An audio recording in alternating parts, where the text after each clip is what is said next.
Some big recognition for a lawyer from Maine who argued before the highest court in the country. It was June 26 of 2015. The U.S. Supreme Court said that bans on same-sex marriage are unconstitutional, legalizing gay marriage across the country. The case marked the end of a long road for a lawyer from Maine named Mary Bonauto. The White House is awarding her with the Presidential Citizens Medal. She argued for same-sex couples in several states who had sued for the right to marry.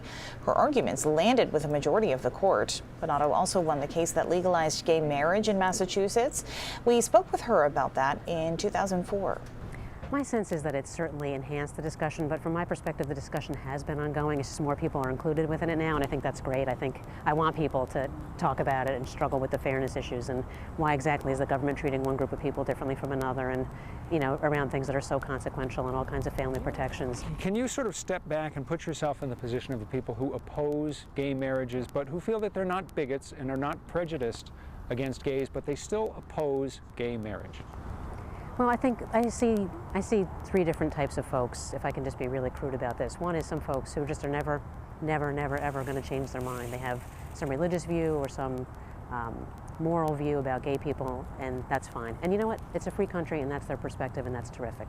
And then there's people who see this as an equality issue, a fairness issue, who don't need any persuading, and that's them. And then there's a third, I think, in the middle, who are really disinclined on this, who are uncomfortable with it. It's not what they grew up with. It's not familiar to them. And those are the people I really want to talk to. And I want to talk to them because I think in a country where so many of us grew up saying the Pledge of Allegiance and liberty and justice for all, that there's a real problem with the government singling out some kinds of families for disrespect and hardship. As this issue has just gone like a wildfire across the legal and cultural landscape, it's certainly changed your life. I mean, I can only imagine how many times your phone rings a day, how many faxes and emails you get. What's it been like for you personally to be in the middle of all this? It's challenging to keep up, I'll admit that. This job at GLAAD has never been a calm one.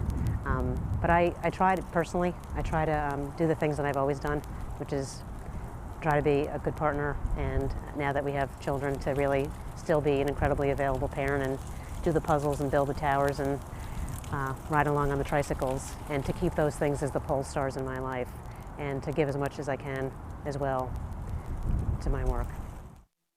Rob Caldwell with that conversation in 2004. President Biden is also issuing Presidential Citizens Medals to Representative Liz Cheney for her work on the committee investigating the January 6th attack on the U.S. Capitol.